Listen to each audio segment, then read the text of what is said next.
તો ભગવાન કપિલ પોતાની માતા દેવહૂતિને માયા વિશે સમજાવે છે કે મમ માયા દુરત્યયા, આ એવી માયા છે જે જીતી શકાતી નથી. એ સમજાવતા કહે છે કે કોઈ કદાચ 10 દિશાઓ જીતી લે, દિગ્વિજેતા હોય. બાલમ મે પશ્ય માયાયા સ્ત્રીમયા જૈનો દિશામ યા કરોતિ પદાક્રાંતાન ભ્રુવૃજૃંભેન કેવલમ. જેને 10 દિશાઓ જીતી છે એવા દિગ્વિજેતા હોય તો પણ મારી સ્ત્રી રૂપી માયા એમાં એ ફસાઈ જાય છે અને એમાં એ પરાજિત થઈ જાય છે. માટે ભગવાનની કૃપા વગર, ભગવાનની માયા એનાથી કોઈ બચી શકતું નથી. એના માટે ઉત્તમ દ્રષ્ટાંત ભાગવતજીનું જ બતાવ્યું છે, જે 9મ સ્કંદમાં આવે. સૌભરી મુનિ એ વિચાર્યું કે મારે દુનિયાને જોવી જ નથી, તો હું એમાં ફસાવું જ નહીં, માયામાં કેવી રીતના ફસાવું. એટલે યમુનાજીમાં તપ કરવા માટે બેઠા. ઘણા વર્ષો સુધી તપશ્ચર્યા કરી, ઘણા વર્ષો સુધી. થોડા વર્ષો પછી આંખ ખોલી તો માછલી અને માછલાનું મિલન જોયું.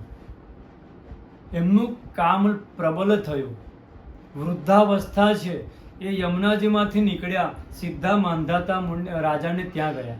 રાજા માંધાતા, એમને 50 દીકરીઓ હતી, રાજકુમારીઓ 50 હતી. એટલે સૌભરી મુનિ કહેવા લાગ્યા કે ભાઈ મને વિવાહ કરવાની ઈચ્છા છે, તારી એક દીકરી મને આપી દે. રાજા વિચાર કરે, માંધાતા આ ઉંમર તો જો મુનિની, હવે જો હું એમને ના કહી દઉં, મનાઈ ફરમાઈ દઉં તો શું થાય? આ તો તપસ્વી છે, શ્રાપ આપી દે.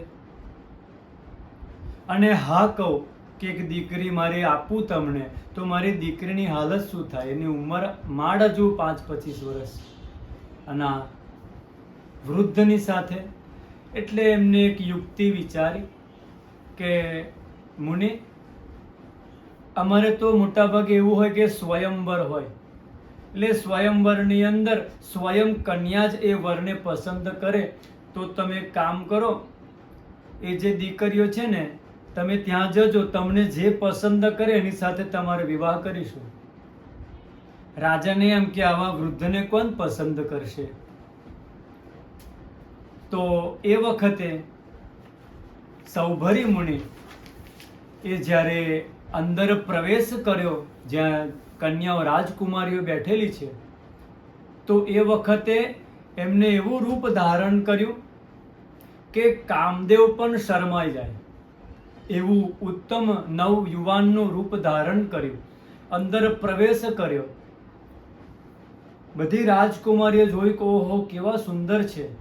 એક કહે મારે આમની સાથે વિવાહ કરવા છે, બીજી કહે છે તું મારાથી નાની છે, હું પહેલા હું કરીશ. ત્રીજી કે ના, તમે બંનેને હું કરીશ. આમ કરતા કરતા સૌભરી સાથે 50 રાજકુમારીઓ લગ્ન કરવા તૈયાર થઈ. રાજા પણ વિચાર કરે, આ મેં શું વિચાર્યું તું, શું થઈ ગયું, અને આવા રૂપવાળા યુવાનીવાળા થઈ ગયા મુનિ.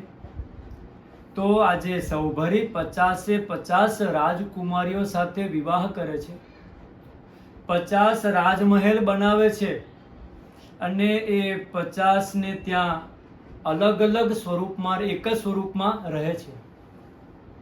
માંધાતા વિચાર કરે, લાવ મારી દીકરીના સમાચાર લઈ આવું.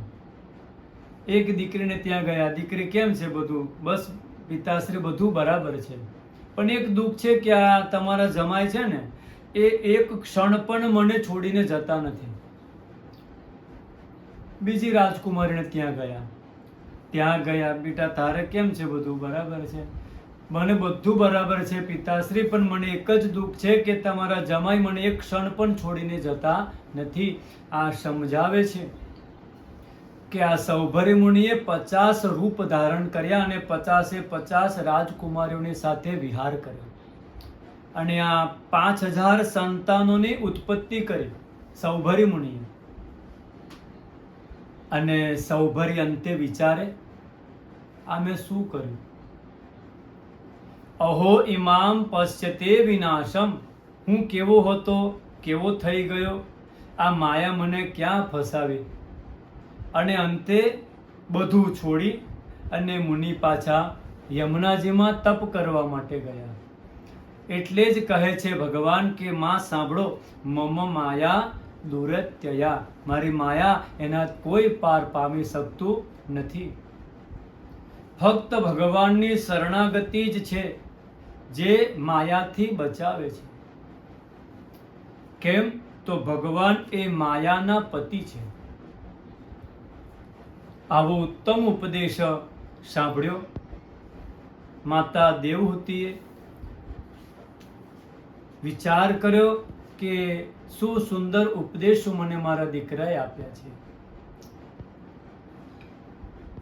ત્યારબાદ દેવહૂતિ ઉત્તમ ઉપદેશ સાંભળ્યો અને કહે છે કે દીકરા, આ તારા ઉપદેશોનો એક જ મેં સાર કાઢ્યો છે. કયો સાર? તો કહે કે કદાચ ઘણા લોકો એવા હોય છે, સ્વપચ કહેવાય. સ્વપચ એટલે કૂતરાને પણ ખાઈને પચાવી નાખે, એ સ્વપચ. અહો બત સ્વ પચતો તો પચતો ગિરિયાન, અહો બત સ્વ પચતો તો ગરિયાન, યજિહ્વાગ્રે વર્તતે નામ તુભ્યમ, તે પુસ્તપસ્તે જુહુહુ જુહુહુ સ્રરાર્યા, બ્રહ્માનુર્નામ ગૃહંતિ એતે. શું સુંદર સમજાવે છે દેવહૂતિ કે દીકરા, તારા આ ઉપદેશોનો એક જ સાર છે કે ગમે તેવો જીવ સ્વપચ હોય, એટલે કે કૂતરાને પણ ખાઈને પચાવે એવો ચાંડાલ હોય, તો પણ એની જીભની ઉપર યજિહ્વાગ્રે વર્તતે નામ તુભ્યમ, તમારું નામ એની જીભ પર જો કદાચ પ્રતિષ્ઠિત થઈ ગયું હોય તો એ બ્રાહ્મણ કરતા પણ શ્રેષ્ઠ છે. કેવો બ્રાહ્મણ? તો એ બ્રાહ્મણ કેવો છે? તો ત્રિકાળ સંધ્યા કરવા વાળો છે, તપસ્વી છે, નિત્ય સટકર્મ કરવા વાળા છે, બ્રહ્મયજ્ઞ તર્પણ વગેરે વૈશ્વદેવ વગેરે ષટકર્મ કરવા વાળા છે, પૂજાપાઠ કરનારા છે, કર્મકાંડ કરે છે, પણ પ્રભુ તમારા ચરણોનું આશ્રય એ લેતો નથી. તો એના કરતા તો આ સ્વપચ ચાંડાલ એ શ્રેષ્ઠ છે. આમ ઉત્તમ વાત કરી છે દેવહૂતિ.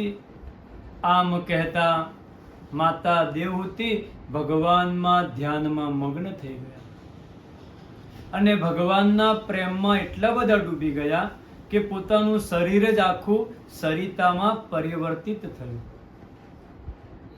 ભગવાન તો કપિલ ભગવાન પોતાની માતાથી વિદાય લઈ અને એ ગંગા સાગરમાં ગયા. ત્યાં આજે પણ મકર સંક્રાંતિના દિવસે ભગવાનના અનેક ભક્તો ભગવાન કપિલના દર્શન કરવા માટે આવે ને દર્શનથી એ ધન્યતા અનુભવે છે.